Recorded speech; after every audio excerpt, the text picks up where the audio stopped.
Tengan todos una cordial bienvenida a este nuevo video tutorial de su asignatura Pensamiento Crítico y Argumentación, código AE 403, impartida esta por su docente William Rocha Jacome desde el programa de Administración de Empresas de la Universidad Popular del Cesar.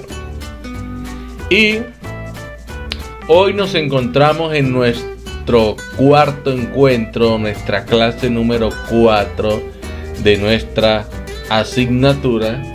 Y como bien sabemos, durante el desarrollo de los contenidos que hemos estado abordando de esta asignatura, pues hemos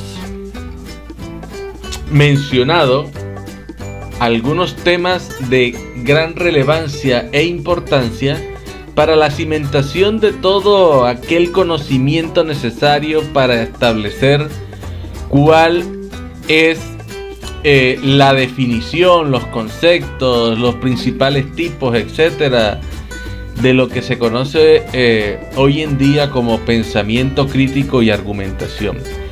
Y uno de esos temas que estuvimos conociendo durante las clases, y valga la redundancia, es aquel relacionado con el conocimiento.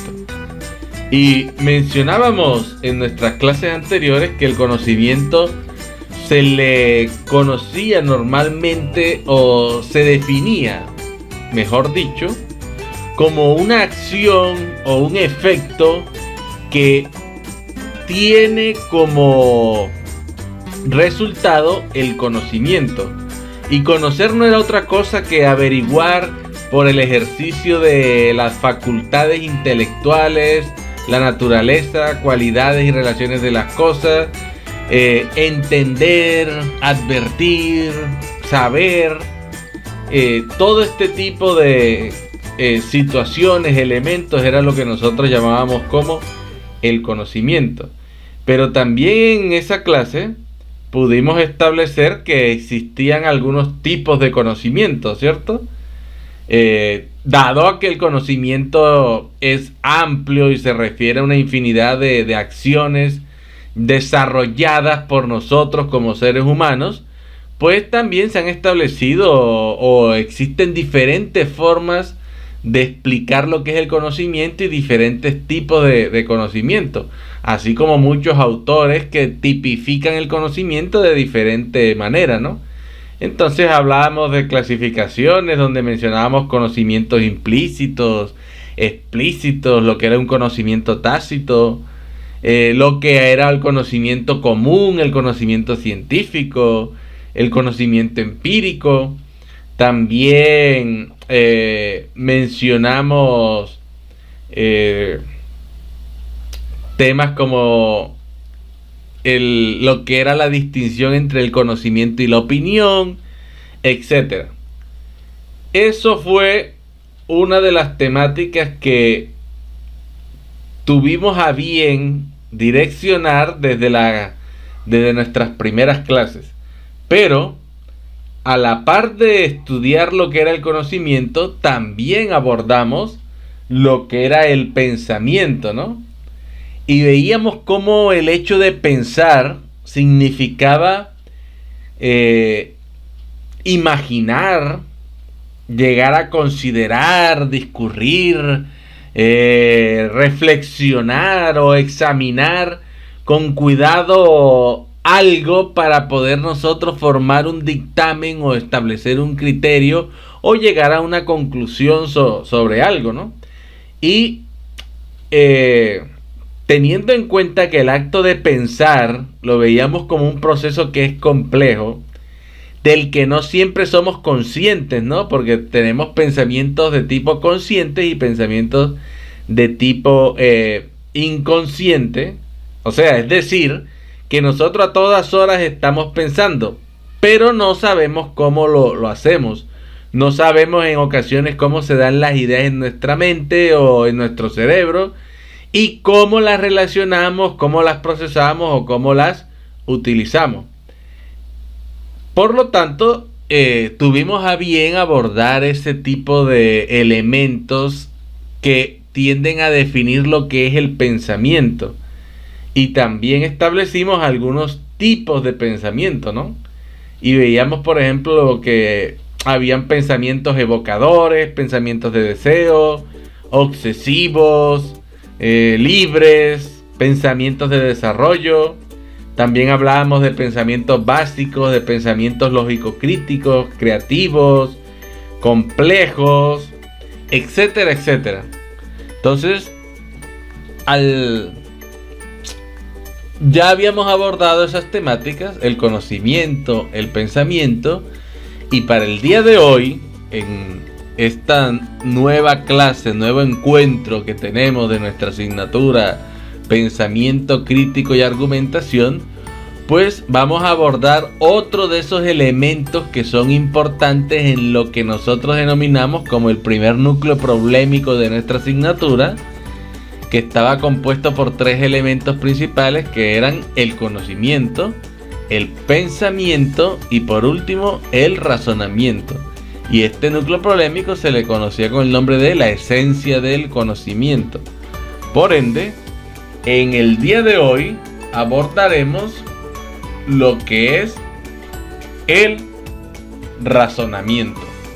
Y si tomamos una breve definición de lo que es la Real Academia de la Lengua Española, en esa definición el razonamiento es definido como la acción y efecto de razonar. Y nos dicen que razonar significa discurrir ordenando ideas en la mente para llegar a una conclusión. También significa hablar dando razones para probar algo y exponer, aducir las razones o documentos en que se apoyan algunos dictámenes, ¿no?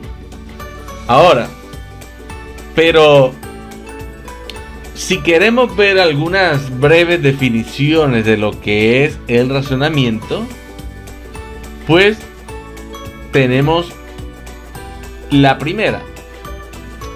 Y esta definición nos menciona que un razonamiento es un conjunto de proposiciones. A estos términos tenemos que tenerlos en cuenta porque son fundamentales al momento de yo establecer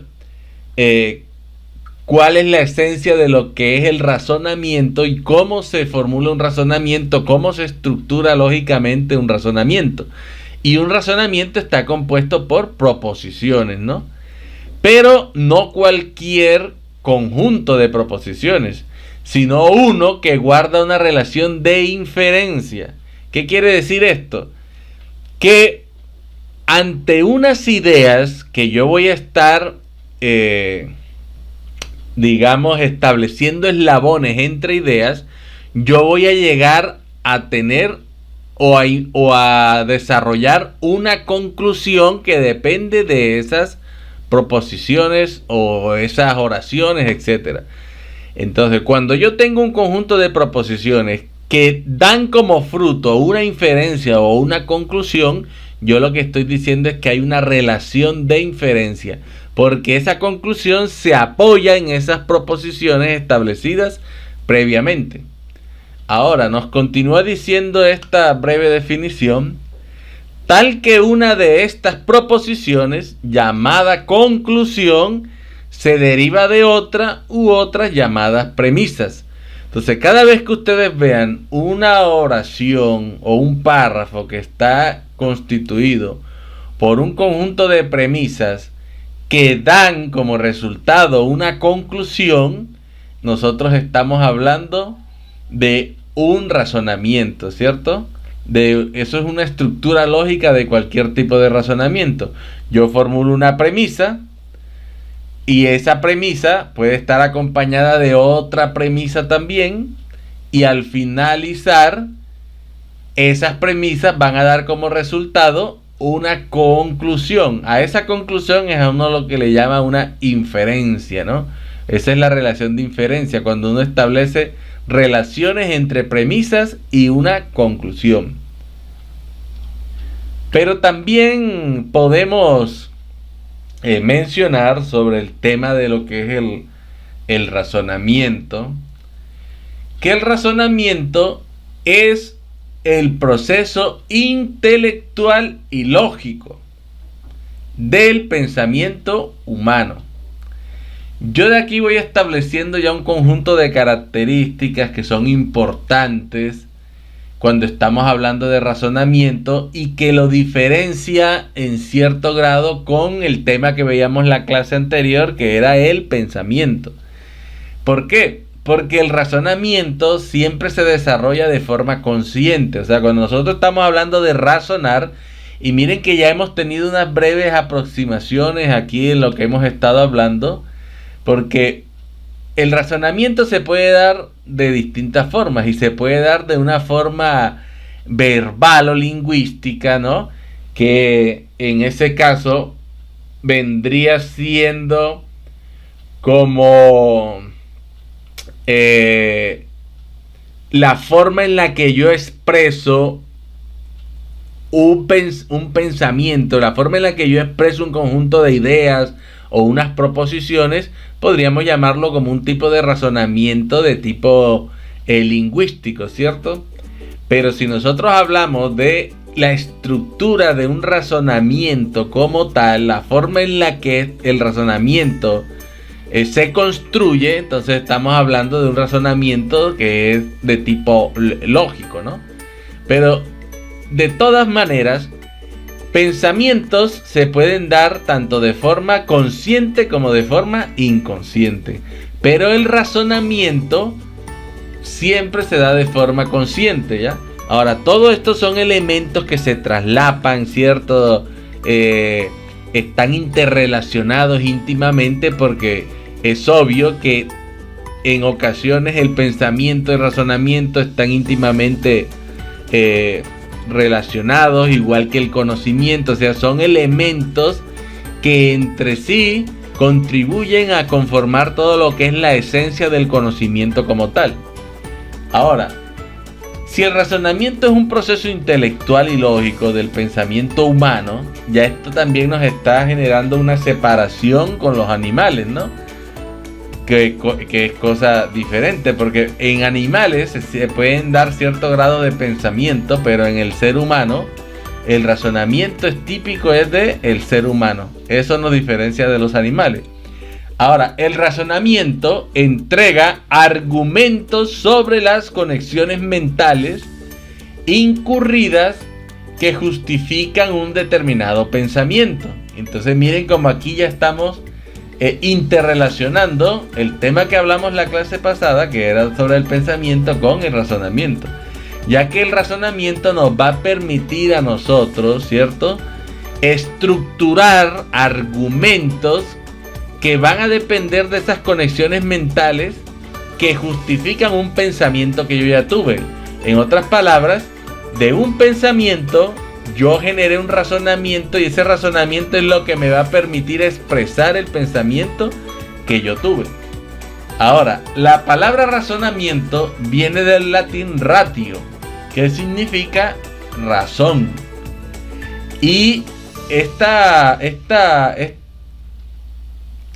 palabra ratio viene construida junto al sufijo iento, que significa el resultado de algo, ¿no? Entonces miren que cuando hablamos de razonamiento, lo que estamos hablando es la razón puesta en acción para obtener un resultado determinado, ¿cierto?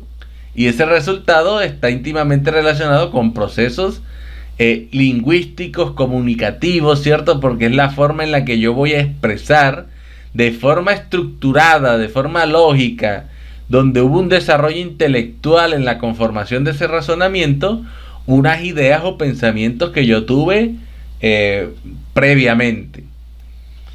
Y continuando, también podríamos mencionar que en filosofía el razonamiento está íntimamente ligado a la lógica. Es más, los cursos de lógica que se pueden dictar en muchas instituciones educativas cuando van a hablar de filosofía, etcétera, lo que se dedican es a demostrar cómo se construyen en gran parte los argumentos basados en distintos tipos de razonamientos. Entonces, estos cursos de lógica le van a permitir a una persona definir o mejorar su argumentación, y esa argumentación está construida bajo razonamientos lógicos. Ahora, continuando, el razonamiento usa la lógica para crear un proceso intelectual con las premisas o datos ya conocidos y comprobados para deducir o inferir datos que no son conocidos con el fin de llegar a una conclusión. A esto se le llama razonamiento lógico. Entonces miren que es un proceso, y este proceso es metacognitivo, ¿no? ¿Por qué? Porque nos permite tener una idea consciente de la forma en la que nosotros construimos argumentos que sean razonables. Y aquí esto es básico, miren. Es un proceso intelectual, ya no las dos definiciones anteriores nos los está mencionando. Es un proceso intelectual. Y miren que hay un elemento aquí importante que son las premisas. O sea, cuando nosotros estamos hablando de razonamientos, ustedes siempre van a escuchar esas palabras, premisas y conclusiones, porque todo razonamiento está compuesto por un conjunto de premisas y un conjunto de conclusiones, o una conclusión en particular, ¿no? Eso es lo que hace. Cuando usted está haciendo también investigación, está desarrollando procesos científicos. Recuerden que todo proceso científico es un proceso que está basado, es un proceso intelectual también, y está basado en una estructura lógica y racional. Por lo tanto, cuando usted está dando explicaciones sobre un fenómeno en particular, lo que usted está es realizando razonamientos basados en hechos que pudo llegar a comprobar mediante un conjunto de observaciones, experimentos, etcétera. Y esas observaciones, experimentos que usted va a comunicar a otras personas, lo va a hacer es por medio de argumentos, y esos argumentos están estructurados mediante razonamientos lógicos que se constituyen con premisas y conclusiones, ¿ya? Y estas premisas y conclusiones nos van a permitir hacer ¿qué? Deducciones o inferencias de datos que no son conocidos, con el fin de llegar a una conclusión, y esa conclusión es la que le queremos mostrar o presentar a distintos públicos que nosotros queremos que conozcan esas ideas que se están estructurando basadas en razonamientos de tipos lógicos. Y podemos mencionar también que en un sentido amplio podemos nosotros llegar a entender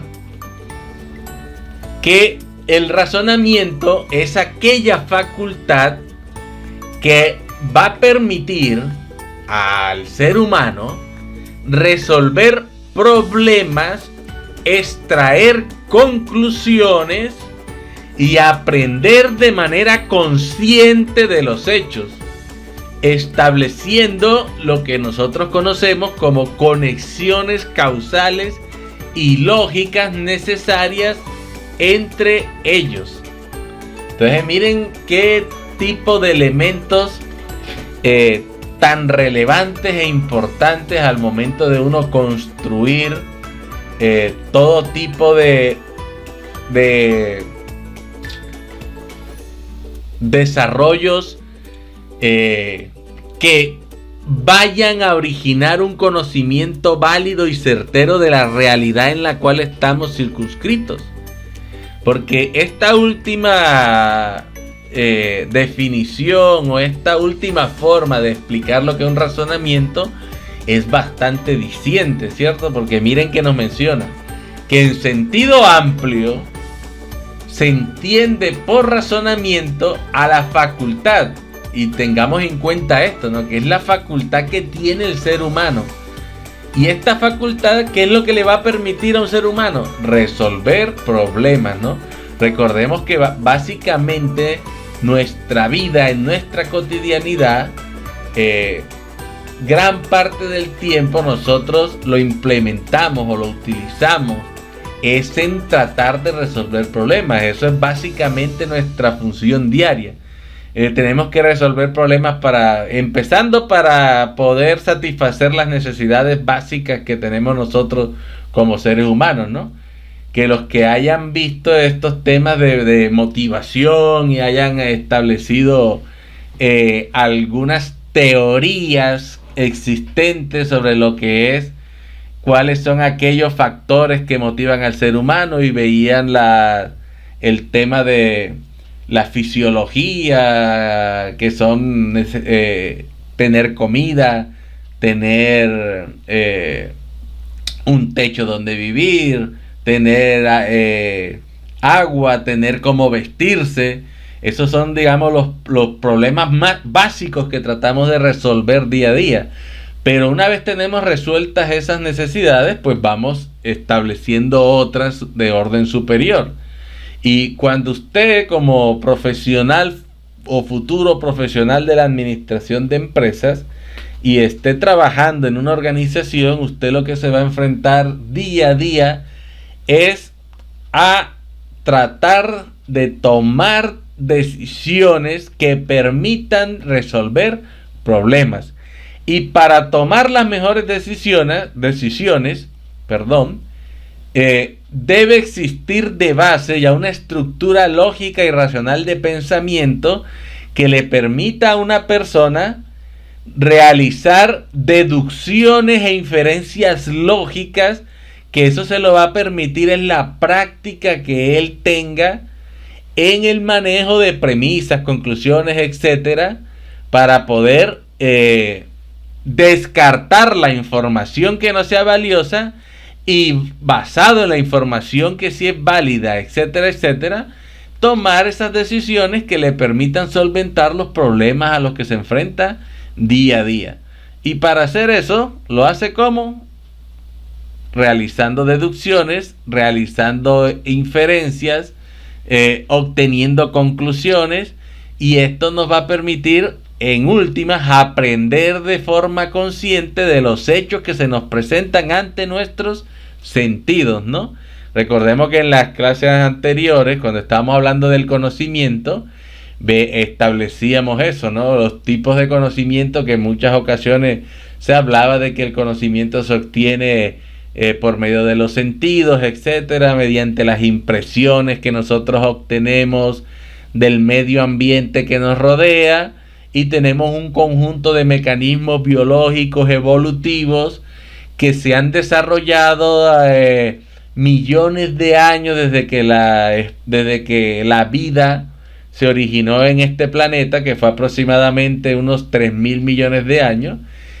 Elementos biológicos que han ido evolucionando con 3.000 millones de años, que han permitido desarrollar el conjunto de elementos que ustedes hoy en día poseen y que les permiten obtener una impresión del medio ambiente, del medio externo, y que nosotros llamamos en nuestros sentidos, ¿no? La vista, el olfato, el tacto, etcétera, que esos son los elementos con los que adquirimos conocimiento de forma inmediata, ¿cierto? Y esto nos va a favorecer a nosotros esa actividad de poder llegar a establecer conexiones causales y lógicas. ¿Qué es una conexión causal y lógica? Que cuando yo tengo dos variables diferentes, yo voy a poder establecer si una está relacionada con la otra, ¿no? Si una variable es causa de la otra. Por ejemplo, si yo digo la creación de empresas depende en gran medida del espíritu emprendedor del inversionista. Entonces, miren, yo ahí estoy hablando de unas variables, y una es la creación de empresas y otra es el espíritu emprendedor. Entonces a mí me interesaría conocer qué grado de relación existe entre una persona con espíritu emprendedor y la creación de una empresa. Entonces yo podría establecer teorías a priori y decir que sí, hay mucha relación, pero lo único que estaría estableciendo es mi opinión sobre el tema. Pero para yo conocer eso realmente, pues ¿qué tengo que hacer? Tengo que establecer un proceso lógico, sistemático, racional, de recolección de pruebas, evidencias, que me permitan establecer el grado de relación que existe entre creación de empresas y espíritu emprendedor. Cuando yo establezco ese grado de relación que tienen las dos, ya yo voy a estar estableciendo que relaciones de causalidad. O sea, cuando esto ocurre es causado por esto. O sea, cuando hay espíritu emprendedor se crean empresas. Y si efectivamente cuando hay espíritu emprendedor se crean empresas, quiere decir que hay una relación de causalidad, porque la creación de empresas es causada por el espíritu emprendedor de las personas que crean las empresas.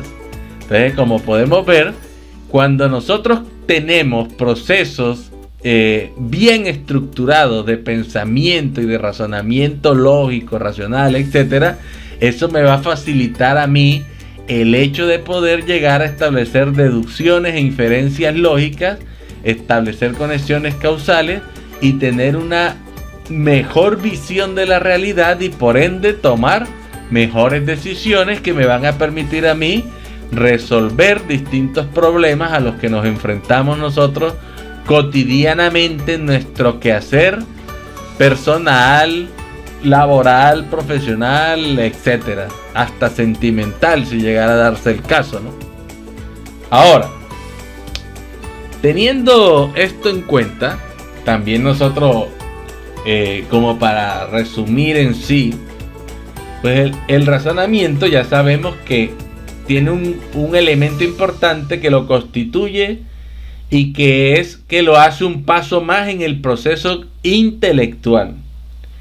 Y al conocer, nosotros cuando estamos conociendo, simplemente lo que hacemos es recibir datos del exterior.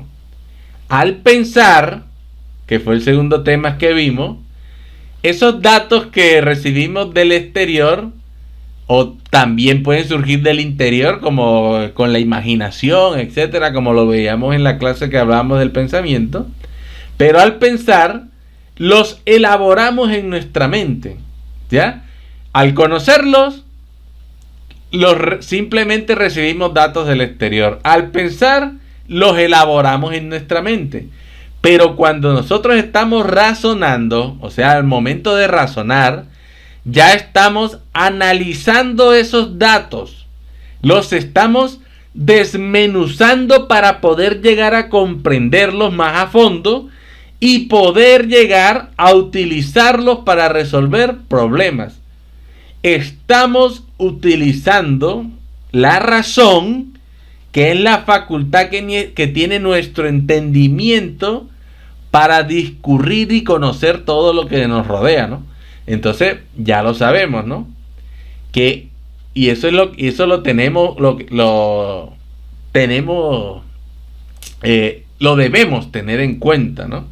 Que cuando nosotros estamos razonando, lo que estamos haciendo es analizar unos datos, ¿cierto? Que previamente con el pensamiento lo fuimos elaborando en nuestra mente. Y previamente a esa elaboración en nuestra mente, obtuvimos la información por medio de nuestros sentidos y nos llegó del exterior. Y cuando razonamos, pues analizamos esos datos, los desmenuzamos, ¿cierto? Para poder llegar a comprenderlos y luego esa comprensión que tenemos de esos datos, poder utilizarla para resolver problemas. O sea que en última, la importancia de todo esto radica en que nos va a facilitar a nosotros la resolución de problemas, ¿no? Ahora, y el razonamiento nosotros lo podemos emplear sobre todo para tres cosas y en tres momentos, principalmente podríamos decirlo de esa manera. El primero, para organizar y estructurar nuestras ideas, ¿no? Para relacionarlas unas con otras, para conectarlas de alguna manera, para entender mejor un concepto.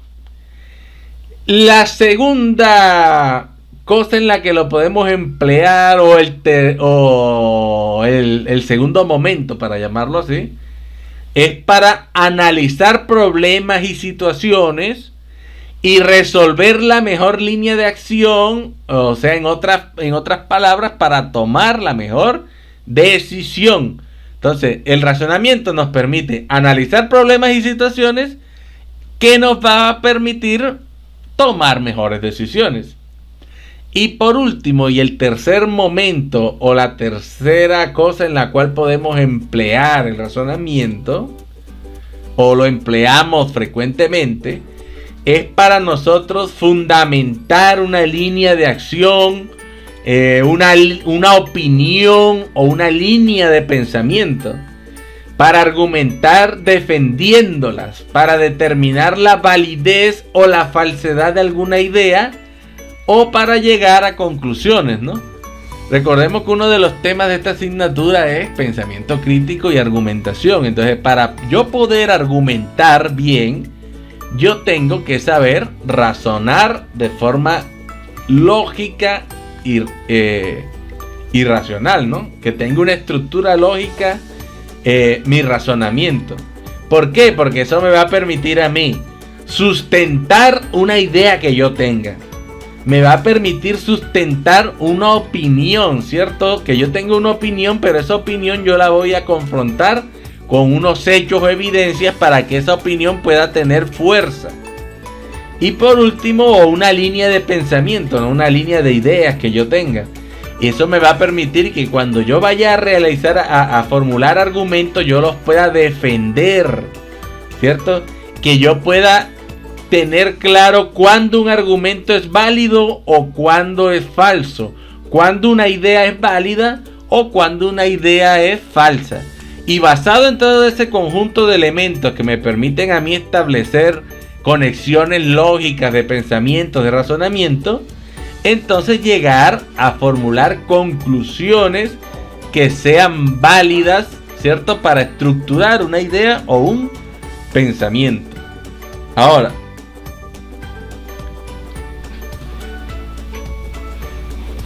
si particularizamos un poco más esta temática, entonces nosotros podemos llegar a pensar que en un sentido más restringido se puede hablar de diferentes tipos de razonamiento, ¿no? Y esos tipos de razonamiento se le conocen normalmente como razonamiento de tipo argumentativo, y también como razonamiento lógico o causal. Y como ya habíamos mencionado hace un momento, el razonamiento argumentativo, ¿no? Es el que me va a permitir a mí defender posturas, defender ideas, etcétera, expresarlas, ¿no? Porque el razonamiento me va a permitir a mí estructurar ideas de forma válida para poder comunicarlas. Entonces, cuando estamos hablando de ese tipo de elementos, estamos hablando de un razonamiento argumentativo. Y el razonamiento lógico o causal es cuando lo que veíamos hace un momento me va a permitir a mí establecer relaciones de causalidad o de lógica entre distintas premisas y unas conclusiones. O sea, me va a permitir establecer qué tan válida es una conclusión basada en un conjunto de premisas particulares. Ahora,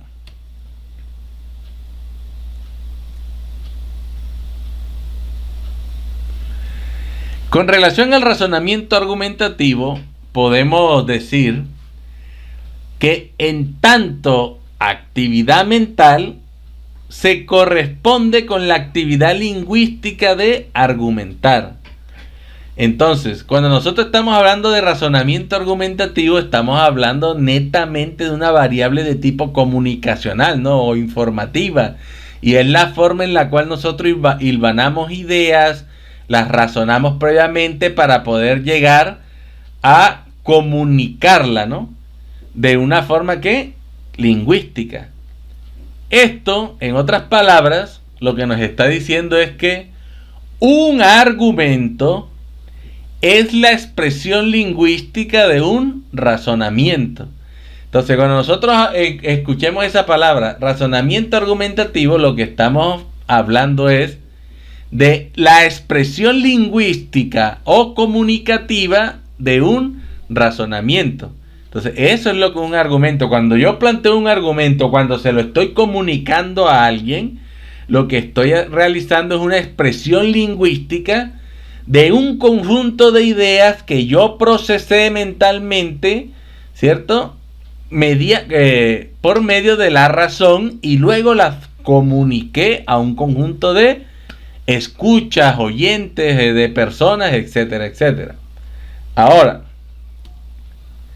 pero cuando hablamos de un razonamiento lógico o causal, estamos hablando de un proceso de lógica mediante el cual, partiendo de uno o más juicios, se puede llegar a derivar la validez, la posibilidad o la falsedad de otro juicio distinto. ¿Por qué? Porque cuando nosotros vayamos a establecer unas premisas para llegar a algunas conclusiones sobre un fenómeno del que estemos discutiendo, pues esas premisas, esas conclusiones podrían tener grados de ¿qué? De validez, ¿cierto? ¿Por qué? Porque podrían ser consideradas como verdaderas, podrían ser posibles. ¿Por qué posibles? Porque podría darse el caso de que eso que se está mencionando llegara a presentarse o llegara a darse. En tanto, cuando nosotros hablamos algo de posibilidad, lo que estamos hablando es de probabilidad. Y cuando nosotros estamos hablando de probabilidad, una premisa podría llegar a ser o verdadera o falsa, ¿cierto? ¿Por qué? Porque existe una probabilidad de que la premisa de la que estemos hablando genere una conclusión, pero a esa conclusión, al estar basada en probabilidades, o sea, en posibilidades, podría llegar a darse el caso de que se presente o no se presente, de que sea verdadera o de que sea falsa. Y también tenemos casos donde las premisas llegan a unas conclusiones que son netamente falsas, ¿no? Entonces miren que estamos viendo tres posibles estadios y son el estadio de la validez, el estadio de la posibilidad o el estadio de la falsedad.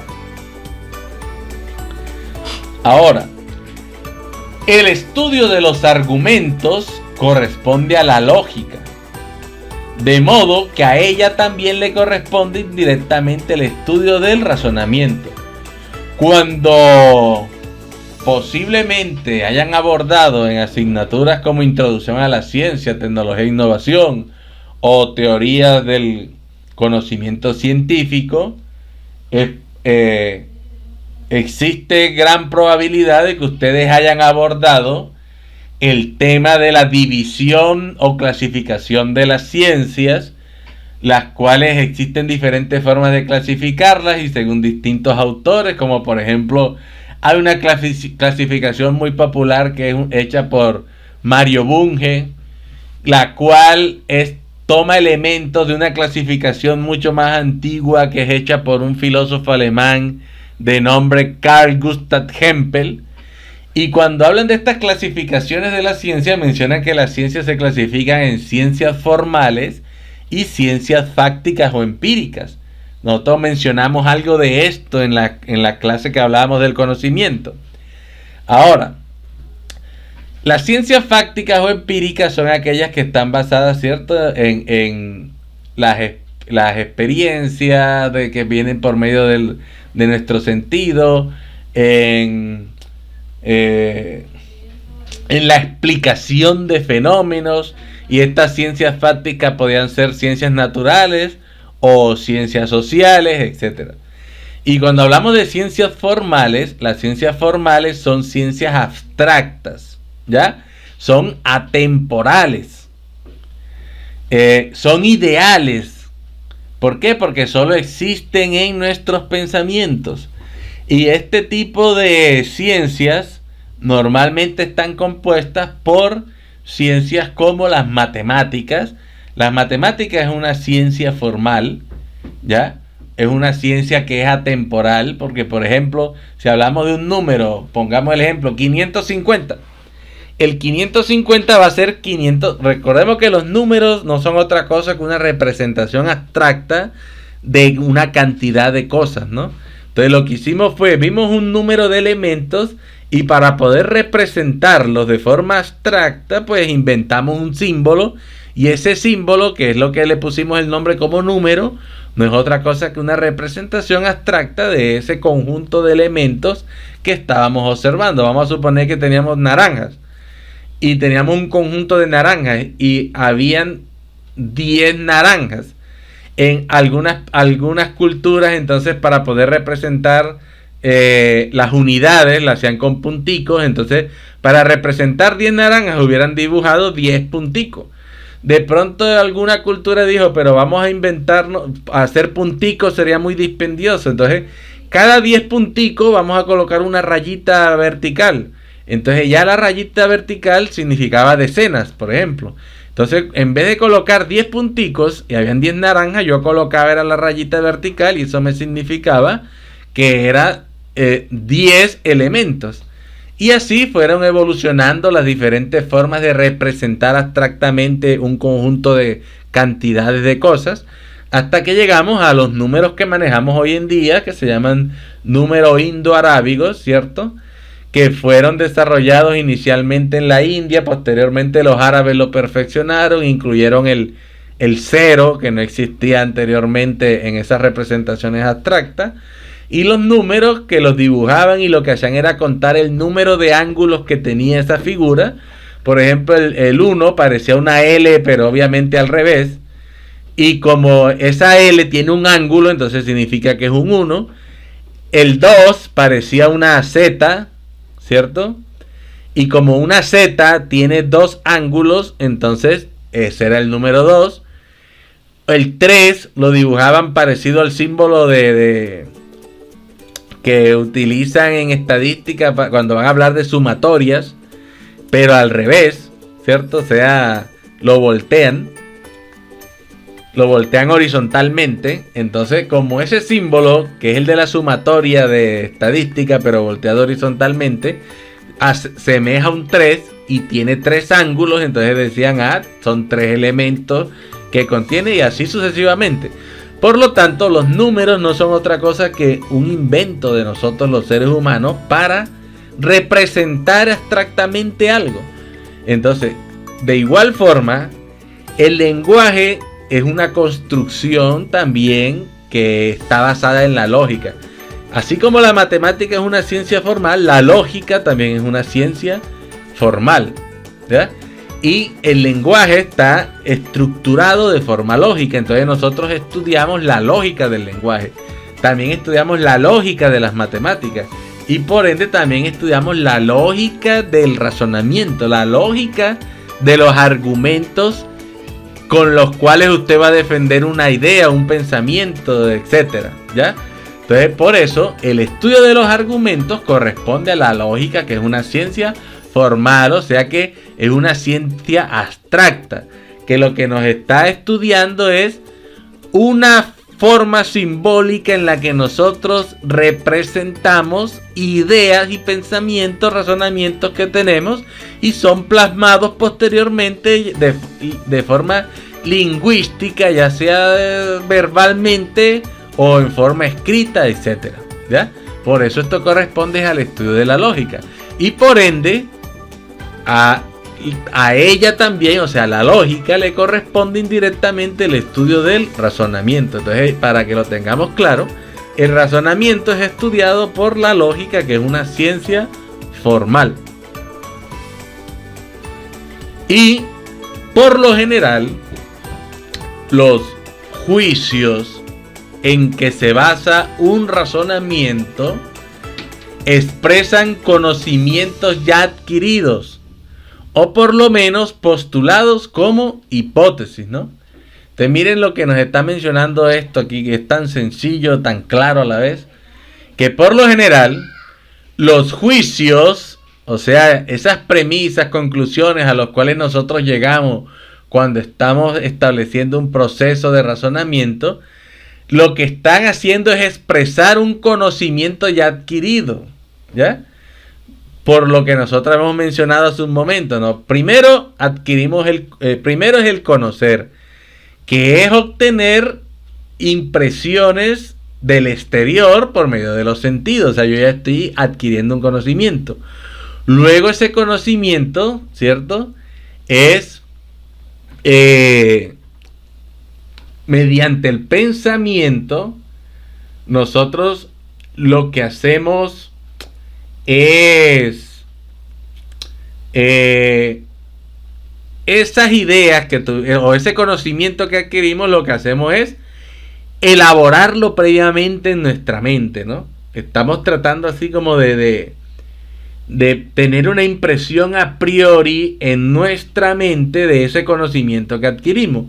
Y ya cuando nosotros estamos razonando, lo que estamos es analizando toda esa información que conocíamos previamente para luego poder llegar a expresarla, ¿no? Expresamos ese conocimiento que nosotros tenemos, un conocimiento ya adquirido de forma previa. Y como nos dice aquí, o por lo menos postulados como hipótesis, ¿ya? Porque recordemos, una cosa es conocimiento, ¿no? Conocimiento válido ya que ha sido comprobado. Y otra cosa es una hipótesis, que es una expresión lingüística que yo desarrollo sobre algo que yo pienso que podría llegar a estar ocurriendo o podría ser la explicación de un fenómeno. Y que para yo convertirlo en conocimiento, ¿qué tengo que hacer? Tengo que hacer investigación científica para poder comprobar esas hipótesis si son ciertas o son falsas. Si las hipótesis son verdaderas, pues se van a convertir ¿en qué? En conocimiento válido. Si mis hipótesis son falsas, ¿qué va a hacer? Vamos a desechar esas hipótesis porque no hubo forma de comprobar que tuvieran algún grado de validez. Entonces, esto es lo que significa básicamente lo que es un juicio que se basa en un razonamiento. Ahora, basado en esto, es posible también que nosotros podamos llegar a distinguir entre varios tipos de razonamiento lógico, ¿no? Miren que ya no estamos hablando de razonamiento lingüístico, sino que estamos hablando de razonamiento lógico, razonamiento causal, etc. Entonces, dentro de lo que nosotros conocemos como razonamiento lógico o causal, podrían darse distintos tipos de razonamientos. Y estos razonamientos son, en primer lugar, el razonamiento que nosotros conocemos como razonamiento de tipo deductivo, que tiene una característica, que es estrictamente lógico. O sea, cuando ustedes escuchen que hay un razonamiento de tipo deductivo o que voy a hacer una deducción, etc., estamos hablando de un proceso que es estrictamente lógico. Si recordamos en algunas historias, como las historias al autor de libros inglés Sir Arthur Conan Doyle, quien fue el escritor de la saga de Sherlock Holmes. Y si ustedes recuerdan las historias de Sherlock Holmes, él básicamente lo que desarrollaba era procesos deductivos estrictamente lógicos para poder llegar a las conclusiones que le permitían resolver los enigmas que se le presentaban frecuentemente en sus historias detectivescas. Otro tipo de razonamiento es el que se le denomina como razonamiento inductivo. Y el razonamiento inductivo, como pueden ver y ya mencionamos hace un momento este tema, es donde interviene la probabilidad y la formulación de conjeturas. Recuerden que mencionábamos que podrían darse razonamientos donde se desarrollaran inferencias, etcétera, que podrían tener condición de validez o ser verdaderos, de falsedad o de posibilidad. Entonces estos son esos casos. Los razonamientos inductivos son los casos donde las conclusiones de las premisas necesariamente están fundamentadas en conjeturas de hechos que podrían llegar a presentarse o que podrían llegar a darse, o posibilidades de ser, de estar, etcétera. O sea, en otras palabras, están basados en probabilidad. Otro tipo de argumento, razonamiento que se presenta con mucha frecuencia es el razonamiento de tipo abductivo. Y este tipo de razonamientos se caracteriza porque introduce una regla dentro del conjunto de proposiciones que lo estructuran, que opera en forma de hipótesis, ¿ya? Entonces, cuando estamos hablando también de hipótesis que podrían llegar a presentarse, estamos hablando de un razonamiento de tipo abductivo. Y por último, tenemos un cuarto tipo de razonamiento que se le conoce con el nombre de razonamiento analógico. Y un razonamiento analógico tiene como principal característica que se sustenta en similitudes que son claramente perceptibles como base para inferir alguna otra similitud que aún no se puede percibir. Entonces su nombre lo dice, analogías, ¿no? Entonces miren que cuando yo voy a establecer relaciones entre una variable y otra haciéndolo por analogía, por ejemplo, esto es verde, por lo tanto aquello también es verde. Entonces estoy estableciendo una analogía, ¿no? O por ejemplo, el cabello de color rojo normalmente proviene de personas escocesas. Entonces, si normalmente el cabello rojo proviene de una persona escocesa, entonces yo veo María tiene el cabello rojo, por lo tanto María es escocesa. Estoy estableciendo una analogía, ¿no? O si ustedes ven que dos personas de una son de una misma familia y el apellido es Martínez, entonces ustedes dicen, estas dos personas pertenecen a la misma familia. María es Martínez, por lo tanto Paola es Martínez. Y estoy estableciendo ahí también unas relaciones de analogía, ¿no? Estableciendo elementos comunes entre dos casos particulares. O sea, eso es otra variable que tiene o característica de lo que es el razonamiento analógico, que las conclusiones a las que uno llega normalmente en un razonamiento analógico son de tipo particulares. Entonces tanto las premisas son como particulares y las conclusiones son particulares, ya, o sea, estamos hablando de individuos, etcétera. Entonces esto es básicamente lo que nosotros conocemos como tipos de razonamiento lógico, que tenemos como primer tipo de razonamiento lógico el razonamiento deductivo, que como vimos es estrictamente lógico. Como segundo tipo de razonamiento lógico tenemos ¿cuál? El razonamiento de tipo inductivo. Y establecíamos que es donde interviene la probabilidad y la formulación de conjeturas. Un tercer tipo de razonamiento lógico es aquel denominado como razonamiento abductivo. Y establecíamos que introduce reglas que operan en forma de hipótesis. Y un último tipo de razonamiento lógico es el razonamiento analógico, que se basa en similitudes que son claramente perceptibles como base para inferir alguna otra similitud que aún no se puede llegar a percibir claramente. Bueno, y como hemos establecido, existen diferentes tipos de razonamiento, ¿no? Veíamos una primera clasificación de razonamiento lingüístico y razonamientos lógicos causales. Y dentro del razonamiento lógico hemos visto ahora 4 tipos de razonamientos diferentes.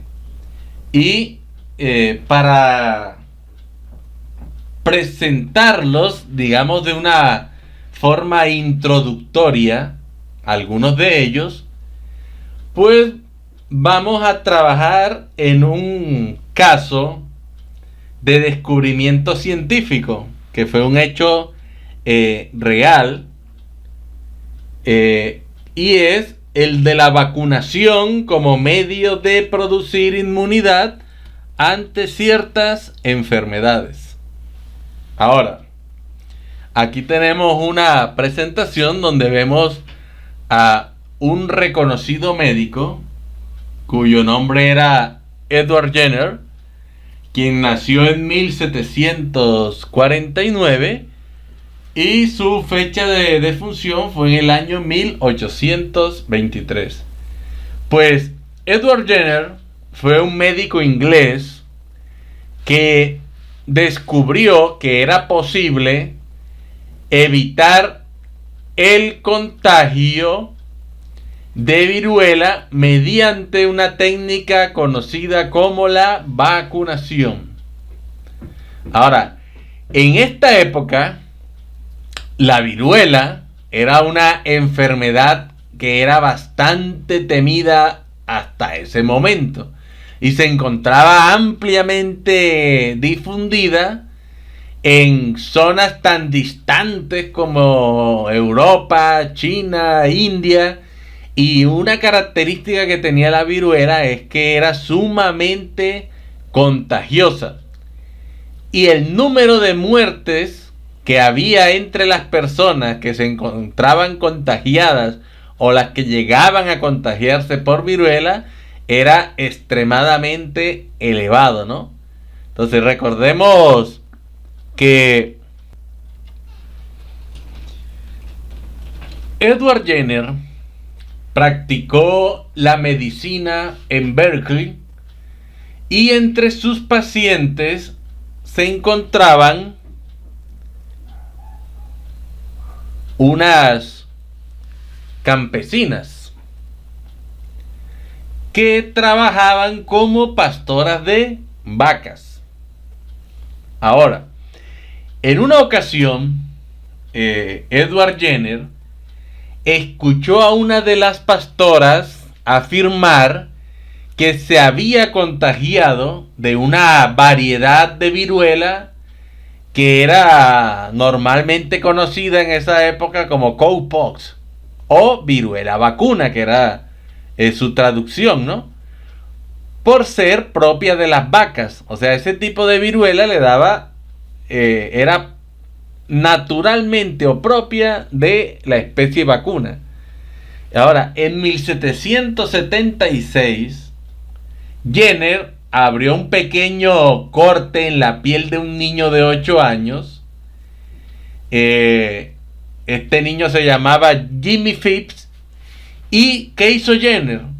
Le inoculó material tomado de la pústula de la mano de una pastora que se llamaba Sarah Nermex, que se había contagiado de la viruela vacuna. O sea, la señorita Sarah Nermex había contraído la especie de viruela vacuna, que era una variedad de viruela que era menos fuerte, llamémoslo así, o que la que le daba a la especie humana, o sea, a la viruela humana. Por ende, estas pastoras que tendían a infectarse con la viruela vacuna por su constante contacto con esta especie animal, llegaban a contraer la enfermedad de la viruela vacuna de las vacas, pero era menos letal, menos fuerte que la viruela que le da a la especie humana, a la variedad de viruela humana, ¿no? Entonces, ¿qué hizo Jenner? Le hizo una pequeña cortadita en la piel a un niño de 8 años y le inoculó material tomado de la pústula de la mano de la pastora. O sea, ¿qué hizo?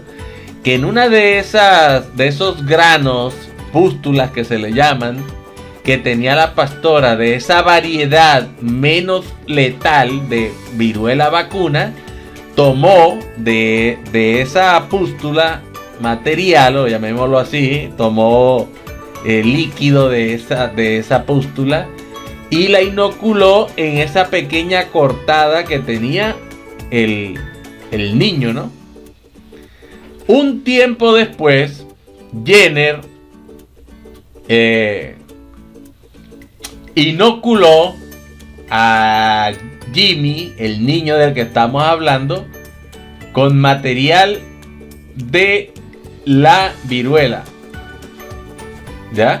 O sea, el contagio deliberado con variedades leves de la viruela era una práctica que era conocida, ya que se sabía que quien se contagiaba una vez y se curaba no volvía a sufrir la enfermedad. Y da la casualidad que Jimmy no se enfermó. Entonces, Jenner, el médico, repitió esta experiencia 23 veces en 23 personas diferentes antes de llegar a publicar los resultados en una revista científica, y le llamó al método que él utilizó como vaccinación o vacunación. Entonces, como ustedes ven, el nombre de las vacunas, ¿cierto? O al procedimiento de la vacunación, se le llama de esa manera, es porque viene de vaca, que era el nombre de la vaca en latín. Por eso ustedes ven, miren que se llama vacuna, entonces por eso se llama vacunación o vacunas, que viene de vacunos o de la especie vacuna. ¿Por qué? Porque la primera vacuna inventada, que fue la vacuna esa contra la viruela, precisamente el experimento salió de tomar material de una pústula de una variedad menos fuerte e inyectarla a un niño que a colocársela en un pequeño corte que le habían hecho, y eso que generó que el niño llegó a producir anticuerpos para esa variedad de viruela. Cuando le fue inoculada la viruela humana, ya para comprobar si el paciente tenía el mismo resultado, pues se encontró con que no se infectó. ¿Por qué? Porque su organismo ya había creado anticuerpos para ese tipo de virus que era el causante de la viruela humana particularmente. Entonces, como hemos visto, fue un proceso de experimentación, etcétera, etcétera.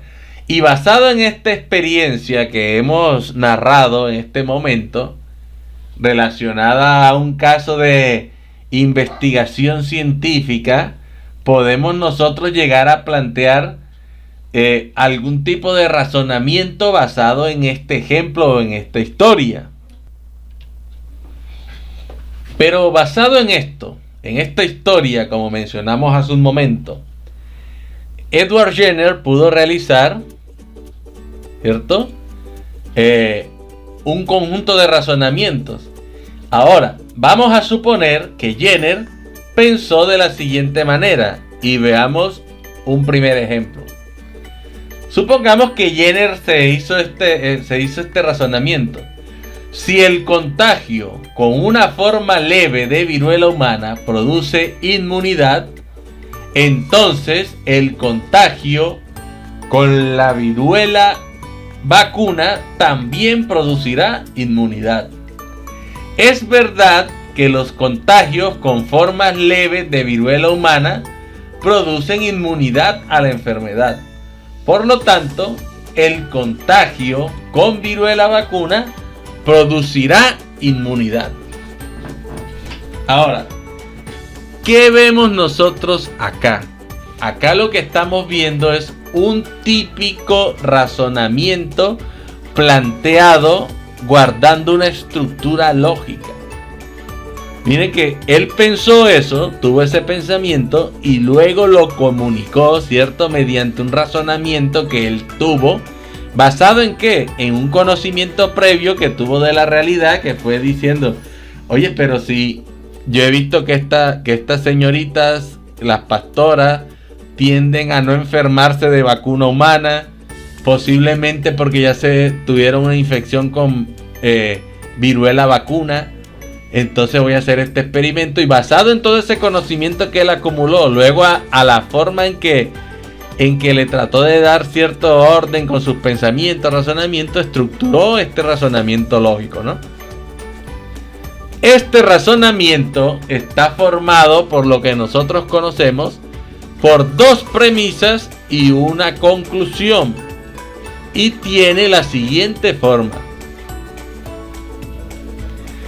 Si P, entonces Q, P, por lo tanto Q. ¿Ya? Aquí lo que hay son dos premisas y una conclusión. ¿Cuál es esa conclusión? Ahora lo podemos ver de mejor manera de esta forma. Entonces miren que es el mismo enunciado. Si el contagio con una forma leve de viruela humana produce inmunidad, eso es la premisa, ¿ya? Entonces, el contagio con la viruela vacuna también producirá inmunidad. Esa es una conclusión, ¿ya? Ahora, esa es la otra premisa, ¿no? Esa es lo que nosotros llamamos premisa. O sea, si P entonces Q, eso es una premisa. Porque me están diciendo, si el contagio de una forma leve de viruela humana produce inmunidad, entonces el contagio con la viruela vacuna también producirá inmunidad. Aquí estamos viendo una primera premisa. Ahora, la segunda premisa, que es la siguiente P, lo que me está diciendo es verdad, o sea, ya me está diciendo que es verdad la premisa inicial, lo del contagio en forma leve. Me está diciendo, es verdad que los contagios con formas leves de viruela humana producen inmunidad a la enfermedad. Y esta es la conclusión a la que él llega. Por lo tanto, el contagio con viruela vacuna producirá inmunidad. Esto es lo que se llama un razonamiento lógico. Y miren, donde la variable P, o sea, cuando planteamos esta estructura que tenemos en esta parte, ¿no? Esa estructura que lo que llamamos una estructura lógica conformada por unas premisas y una conclusión, ¿cierto? Esto que tenemos aquí. Como ustedes ven, esto primero que tenemos aquí es la primera premisa. Esto que tenemos acá es la segunda premisa. Y esto que tenemos aquí es la conclusión. O sea que está conformado por dos premisas y una conclusión. Si lo vemos acá, esta parte que estoy señalando en este momento, esto es la primera premisa. Aquí, esta otra parte que la tenemos en color azul es la segunda premisa, que vendría siendo la segunda P que tenemos ahí en el enunciado lógico, ¿cierto? Que vendría siendo esta. Y esto donde dice, por lo tanto, ¿cierto? El contagio con viruela vacuna producirá inmunidad, es lo que nosotros conocemos como la conclusión, que es esta parte de la estructura lógica de este razonamiento. Entonces estamos viendo un razonamiento que está conformado por dos premisas y por una conclusión. Y aquí nos mencionan, donde la variable P reemplaza en este caso a la proposición, el contagio con una forma leve de viruela humana produce inmunidad. Y la variable Q reemplaza en este caso a la proposición, el contagio con la viruela vacuna produce inmunidad. Las variables P y Q vuelven a aparecer en esta estructura cada vez que reaparecen en el razonamiento las proposiciones a las que las variables reemplazan. Por eso ustedes están viendo que este razonamiento está conformado por dos premisas y una conclusión. Pero la primera premisa está conformada por dos variables, ¿no? Que son P y Q. ¿Y las variables cuáles son? Aquí eso la vemos aquí en el primer, esto que tenemos encerrado, que son el contagio con una forma leve de viruela humana produce inmunidad. Esta es la variable P. Y el contagio con la viruela vacuna también producirá inmunidad, es la variable Q. Por lo tanto, la primera premisa está compuesta por la variable P, la variable Q y dos nexos lógicos o conectores lógicos, que son estas palabras, sí y entonces. ¿Ya? La segunda premisa está compuesta solamente por la variable P, que la vuelven a mencionar, porque miren que es una forma de mencionar lo mismo que habíamos mencionado en la primera premisa. Me está diciendo lo mismo, que los contagios con forma leve de viruela humana producen inmunidad. Es lo mismo que me está diciendo en la primera P. Y la conclusión, ¿cierto?, está formado por la variable Q, que es el contagio con la viruela vacuna producirá inmunidad, y por un conector o nexo lógico, que es la palabra por lo tanto, ¿no? Eso es lo que se llaman nexos lógicos o conectores lógicos. Un conector lógico es aquello que me conecta una o dos o más variables dentro de un razonamiento, ¿ya? Ahora, ¿qué operación hemos realizado? Pues hemos hecho abstracción del significado de las proposiciones al reemplazarlas por variables proposicionales y hemos conservado sin cambio los nexos lógicos. Porque miren que los nexos lógicos han permanecido sin cambio, ¿no? Lo que hicimos fue, miren, la palabra sí, que es un nexo lógico, aquí aparece sin ningún tipo de cambio. La palabra entonces, que es un nexo lógico, aquí aparece sin ningún tipo de cambio. Y la palabra por lo tanto, o las palabras, porque está compuesta por tres palabras, por lo tanto, enunciado llamémoslo, también aquí lo hemos colocado sin modificarlo. Lo que modificamos fue este enunciado o esta proposición, ¿cierto? La hemos cambiado por una variable, o sea, miren lo que tengo aquí en azul, lo cambiamos y le pusimos el nombre de ¿qué? De P.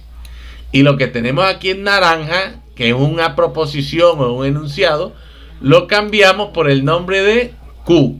Entonces, así es que uno configura un razonamiento expresado en forma abstracta, ¿no? Cambiamos las proposiciones por unas variables proposicionales y se conservan los nexos lógicos sin llegar a cambiarlos. Ya sabemos que los nexos lógicos son sí, entonces y por lo tanto, ¿no? Ahora, veamos un segundo ejemplo, ¿no? Si los canarios tienen un canto hermoso, entonces no me molesta que canten a las 5 de la mañana. Los canarios tienen un canto hermoso, o sea, aquí ya yo lo estoy afirmando. Por lo tanto, no me molesta que canten a las 5 de la mañana. ¿Qué vemos acá? Si bien las proposiciones que conforman el razonamiento del ejemplo número 2, ¿cierto? Este que estamos planteando de los canarios, son diferentes de las que integran el razonamiento 1, porque recordemos que las proposiciones del razonamiento 1 hablaban era de el contagio con viruela humana y también del contagio con viruela vacuna, acá estamos hablando del canto hermoso de los canarios y que no me molestan que canten a las 5 de la mañana. O sea, son dos cosas diferentes. Pero ambas incluyen los mismos nexos lógicos. Miren que las dos incluyen los mismos nexos lógicos. No, la palabra sí, que es un nexo lógico.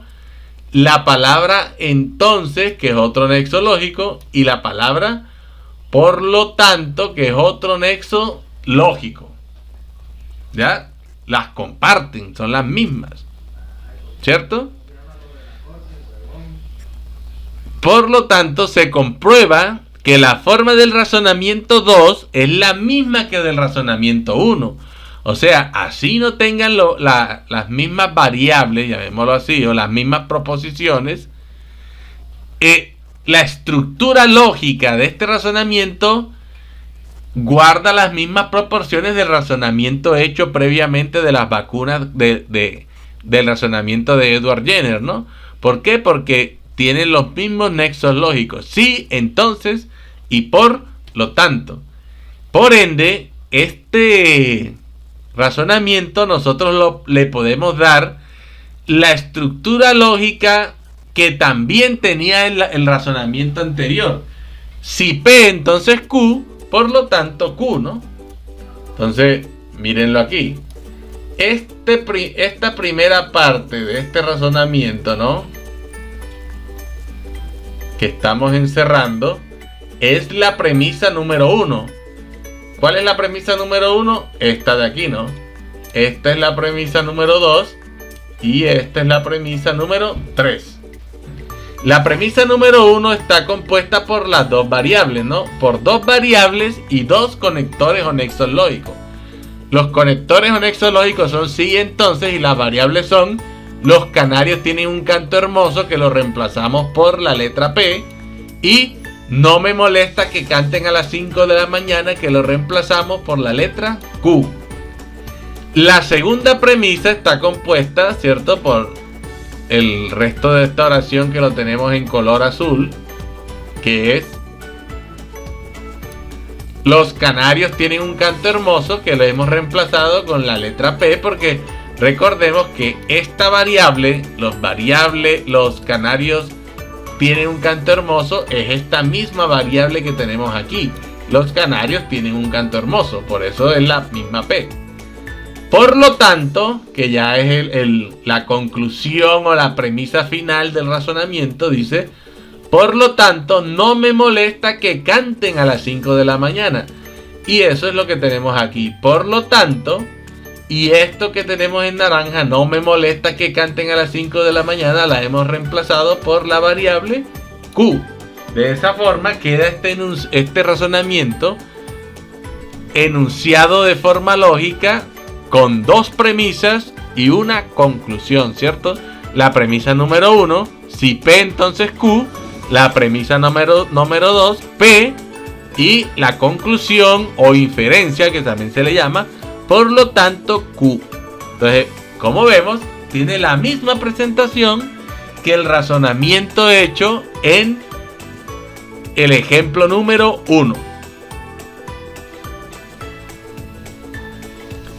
Pero, además, 1 y 2 son ejemplos de razonamientos deductivos, que se caracterizan porque las premisas y la conclusión guardan entre sí una relación de necesidad. Tenemos que tener en cuenta esa palabrita, necesidad.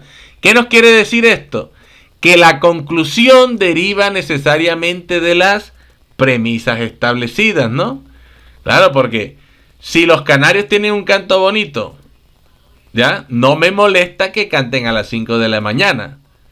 Los canarios tienen un canto bonito, por lo tanto, no me molesta que canten a las 5 de la mañana. Miren que ahí esa conclusión es lógica basada en las premisas que están establecidas previamente. Por lo tanto, hay una relación de necesidad, donde la conclusión va a derivarse o va a partir necesariamente de esas premisas que ya fueron establecidas.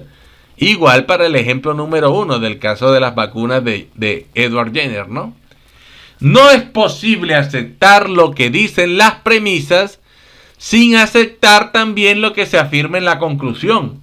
O sea, sería imposible decir que no hay relación entre esas premisas y la conclusión que estamos estableciendo.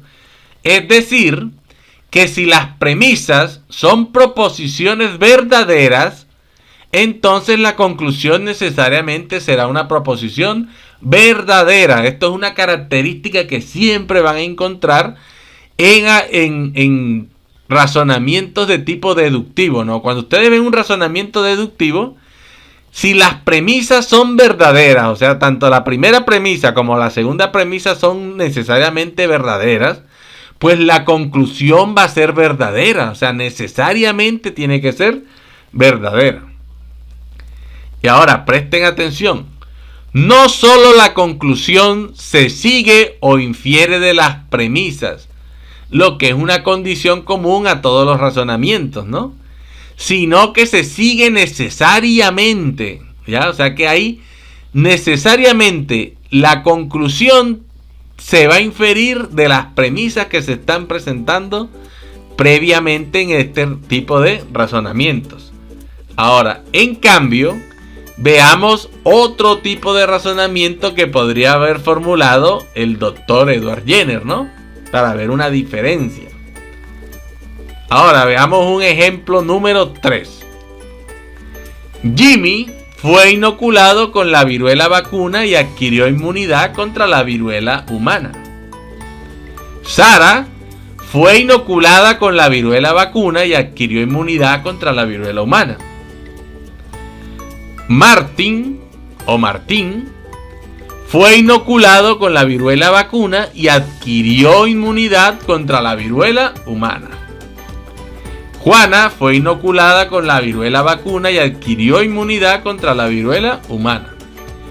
David fue inoculado con la viruela vacuna y adquirió inmunidad contra la viruela humana. Por lo tanto, todas las personas que sean inoculadas con la viruela vacuna adquirirán inmunidad contra la viruela humana. Entonces aquí estamos viendo que la estructura de este razonamiento ya no es igual a la que nosotros traíamos previamente. Miren que aquí estamos viendo unos casos particulares de varias personas y vemos al final el conector lógico o nexo lógico al cual estábamos acostumbrados en los anteriores ejemplos, que es las palabras por lo tanto. Ahora, si reflexionamos sobre este razonamiento, veremos que la relación entre premisas y conclusión ya no es necesaria, sino que se trata de una relación de probabilidad. Este razonamiento es un razonamiento no deductivo. Si aceptamos lo que dicen las premisas, entonces admitiremos que es probable que se dé la conclusión, aunque no necesariamente, ¿no? Y podemos poner otro ejemplo para que entendamos mejor esto. Ejemplo número 4. Miremos esto. La puerta de la nevera es de metal y es atraída por los imanes. Este clavo es de metal y es atraído por los imanes. La reja de la ventana es de metal y es atraído por los imanes. Por lo tanto, todos los metales son atraídos por los imanes. Entonces miren la conclusión a la cual hemos llegado basado en esas premisas previas, ¿no? Ahora, este razonamiento tiene la misma forma que el anterior, o sea que el razonamiento del ejemplo número 3, y la forma de estructurar lógicamente ese razonamiento sería de la siguiente manera, ¿no? Entonces miren que acá tenemos 3 variables, ¿ya?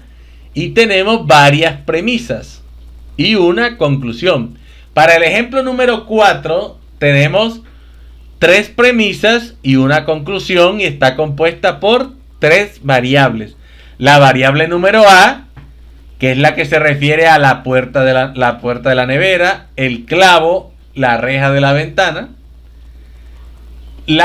Que tiene la característica M, que es la siguiente variable. ¿Cuál es esa característica? Que es de metal.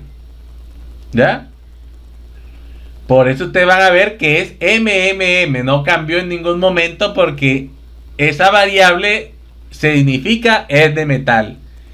Y la otra variable es P, que nos dice es atraída por los imanes. Y eso tampoco cambia en ninguno de los otros enunciados. Por eso mantiene el nombre de P en todas las premisas. La que sí cambió fue la variable inicial. ¿Por qué? Porque el nombre de la variable sí cambia, ¿no? Miren que puerta de la nevera, clavo, reja de la ventana son variables diferentes. Por eso ustedes van a ver que aquí dice A, B, C. Y obviamente, como pueden haber muchas premisas más, por eso colocamos N, que tiene la variable característica M, tiene la propiedad P. Y esto nos va a llevar a una conclusión. Por lo tanto, todos los M son P. ¿Cierto? Ahora, en el ejemplo 3, A, B, C, N representaban los nombres de las personas, ¿no? Que habíamos colocado que habían sido vacunadas. Y en el ejemplo 4 es nombre de objetos. En el ejemplo 3, M representa a la frase o a la proposición fue inoculado con la viruela vacuna. Y en el ejemplo 4, M representa es de metal. En el ejemplo 3, la P representa adquiere inmunidad contra la viruela humana.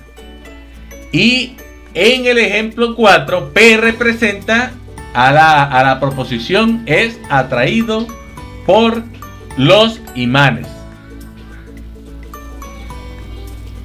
Ahora, este tipo de razonamiento no deductivo, en el que se pasa de premisas con un cierto grado de generalidad, por ejemplo, premisas singulares que hablan de un único individuo, ABC, ¿cierto? Estamos hablando en el ejemplo 3 de personas, ¿no? Individuales.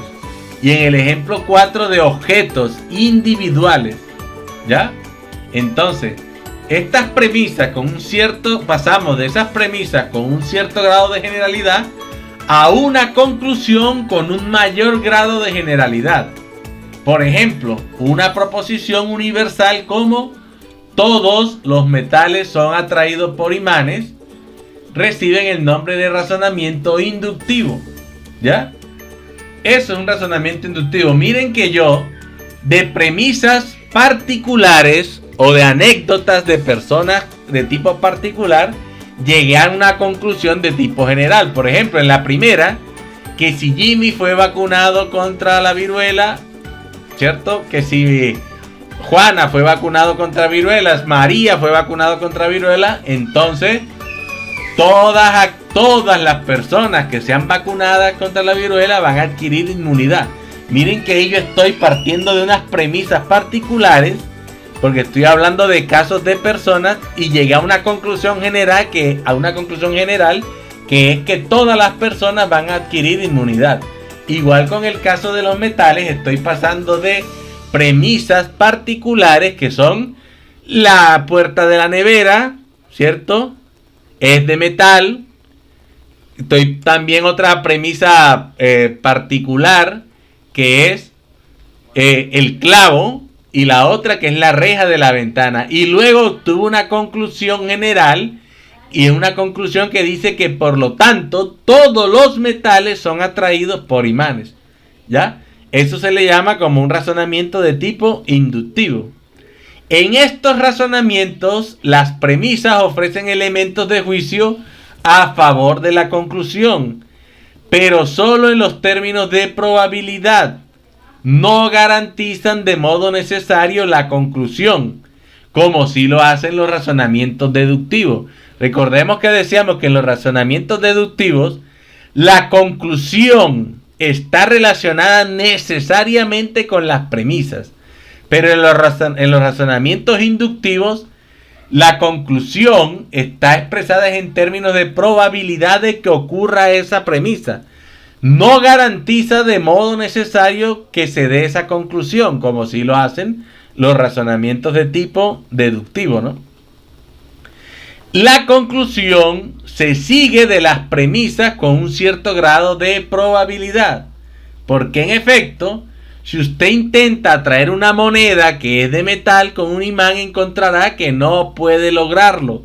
Entonces ya están viendo cuál es la diferencia entre un argumento o un razonamiento inductivo con uno de tipo deductivo, ¿no?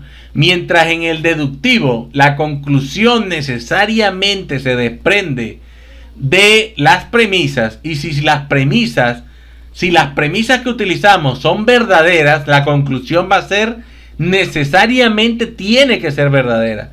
En un razonamiento de tipo inductivo, miren que aunque las premisas sean verdaderas, lo que uno va a encontrar es que la conclusión a la que vamos a llegar tiene grado de gran probabilidad de que sea verdadera, pero no necesariamente lo va a ser, como en el caso de la moneda. Miren que la puerta de la nevera es de metal, por lo tanto es atraída por un imán. El clavo es de metal, por lo tanto es atraído por un imán. La reja de la ventana es de metal, por lo tanto es atraída por un metal. Y llegamos a una conclusión que fue que por lo tanto todos los metales son atraídos por imanes.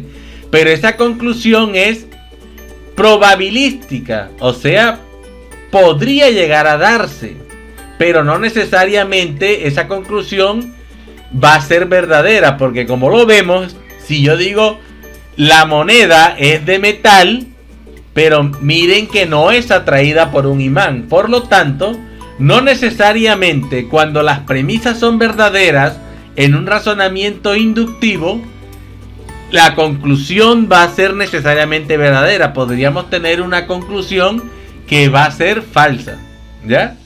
Eso ocurre en un razonamiento inductivo. ¿Por qué? Porque los razonamientos inductivos, sus conclusiones se sustentan con la probabilidad, con un cierto grado de probabilidad de que ocurran la conclusión que yo estoy siguiendo partiendo de las premisas previamente establecidas. Ahora, pero existe un tercer tipo de razonamiento, ¿no? Que también podemos llegar. Y es, supongamos que Jenner hubiera razonado de la siguiente manera. Ejemplo 5. Jimmy fue inoculado con la viruela vacuna y adquirió inmunidad contra la viruela vacuna humana. Sara fue inoculada con la viruela vacuna y adquirió inmunidad contra la viruela humana. Martín fue inoculado con la viruela vacuna y adquirió inmunidad contra la viruela humana. Juana fue inoculada con la viruela vacuna y adquirió inmunidad contra la viruela humana. Por lo tanto, que es la conclusión, si vemos aquí hay 5 premisas, compuesta cada premisa por 3 variables, y una conclusión a la cual hemos llegado, que también está compuesta por 3 variables. Que esas variables las podríamos llamar A, B, C, D, E, y M y P, ¿cierto? Y la conclusión es, por lo tanto, si Miguel es inoculado con la viruela vacuna, adquirirá inmunidad contra la viruela humana. O que se dijera, la puerta de la nevera es de metal y es atraída por los imanes. Este clavo es de metal y es atraído por los imanes. La reja de la ventana es de metal y es atraído por los imanes. Por lo tanto, esta aguja que es de metal será atraída por los imanes. En los ejemplos que acabamos de ver, ejemplo 5 y ejemplo 6, ambos tienen la siguiente forma. A, que tiene la característica M, es P.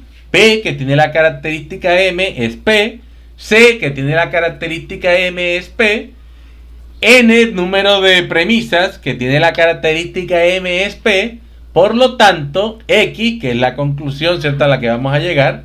Por lo tanto, X, que es una variable que está hablándome de un sujeto o de un objeto que estemos estudiando, que tiene la característica M, es P.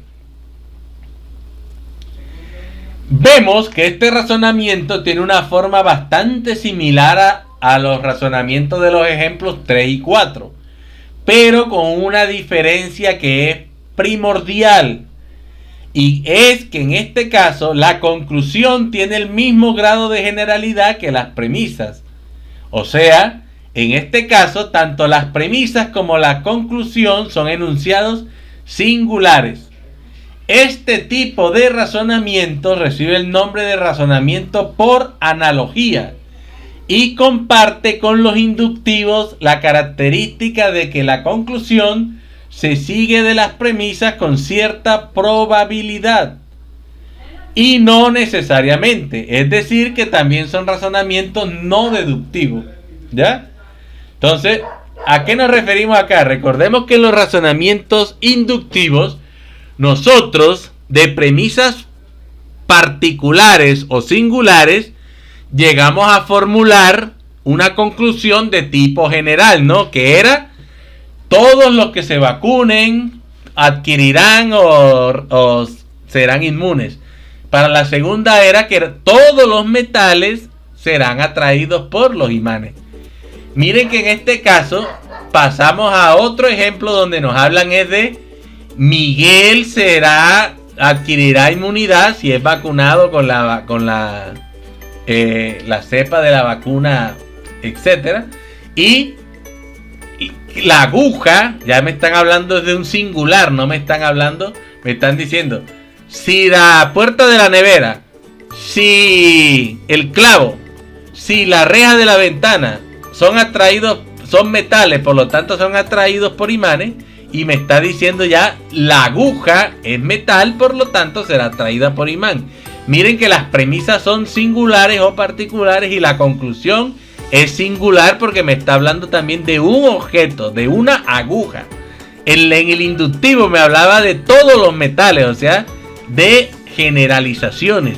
Aquí me está hablando es de singular, de particularizaciones. Por lo tanto, este tipo de razonamiento recibe el nombre de razonamiento por analogía, como lo habíamos dicho.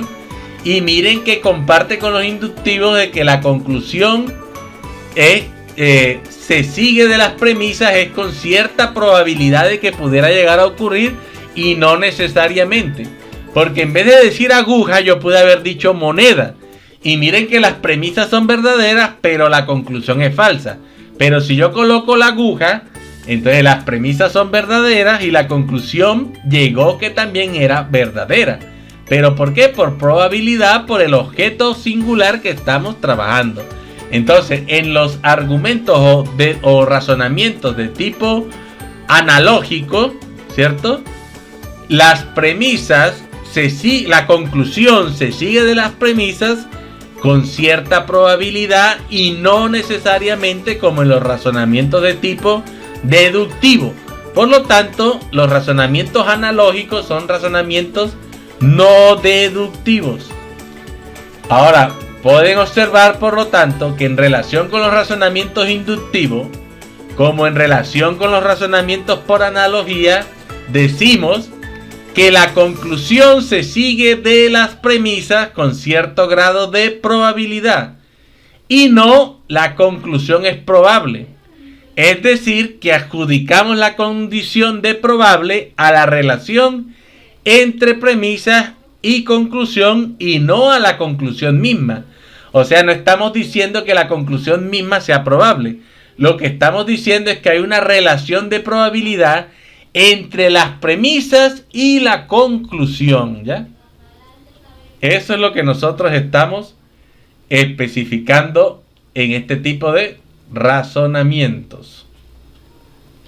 Ahora, premisas y conclusión son enunciados que expresan proposiciones y las proposiciones son o bien verdaderas o bien pueden ser falsas y no pueden cambiar esa condición. Lo que sí puede cambiar o ser más o menos probable es nuestro conocimiento de esa condición de verdad. Por ejemplo, la proposición de la Tierra es esférica era verdadera en el año 540 antes de la era común, aunque la mayoría de las personas pensaran en esa época que la Tierra era plana. Entonces, no se trata de que la proposición la Tierra es esférica haya cambiado y fuera falsa entonces, porque muchas personas no la creían y sea verdadera hoy en día, sino que siempre fue verdadera. Lo que estaba equivocado era la creencia de esas personas en esa proposición, ¿no? Entonces miremos que una proposición puede ser o bien verdadera o bien falsa, ¿ya? Y lo que sí puede cambiar o ser más o menos probable es nuestro conocimiento de esa condición de verdad. Y aquí lo poníamos en el ejemplo, ¿no? Entonces miren, la Tierra siempre ha sido esférica o geoide la podríamos llamar, porque no es esférica completamente, ¿no? Siempre lo ha sido. Pero miren que en el año 540 la premisa era de que si ustedes le hubieran dicho a alguien que la Tierra era esférica, eso habría sido una premisa falsa. Pero hoy en día que tenemos más conocimiento, sabemos que esa es una premisa verdadera, ¿ya? Pero miren que la Tierra, independientemente de que las personas creyeran o no creyeran que era esférica. Entonces, ¿qué fue lo que cambió? ¿Cierto? El conocimiento que tuvimos nosotros de esa condición de verdad. O sea, lo que antes era falso terminó hoy en día convirtiéndose en verdadero. ¿Por qué? Porque alcanzamos a construir un conjunto de conocimiento que nos permitió dejar a un lado aquella creencia de que la Tierra era plana y considerar que la Tierra es esférica, que es la creencia que tenemos hoy en día, basado en que en todo el conocimiento que hemos acumulado. Entonces, por lo tanto, hemos visto qué es un razonamiento, los tipos de razonamiento, o una introducción a estos tipos de razonamiento, las cuales la basamos en la historia de la vacuna de Edward Jenner, y vimos que tenemos razonamientos deductivos, inductivos, analógicos, etc. Por lo tanto, la siguiente clase vamos a ahondar mucho más en estos ejemplos de estos tipos de razonamientos. O sea, vamos a ver a verlo de una forma mucho más amplia con otros ejemplos para que podamos interiorizar bien estos conceptos en lo que se relaciona a los razonamientos de tipo deductivos, razonamientos inductivos y razonamientos analógicos, y podemos esbozar que son uno de los menos utilizados, pero que también se presentan con frecuencia los razonamientos de tipo abductivos. Sin ser más por el día de hoy, y esperando que haya sido de su agrado y que hayan interiorizado todo el aprendizaje presentado a ustedes en este video tutorial de la clase número 4 de nuestra asignatura Pensamiento Crítico y Argumentación, nos despedimos por el día de hoy y no queda más que desearles un feliz y placentero resto de día. ¡Hasta la próxima!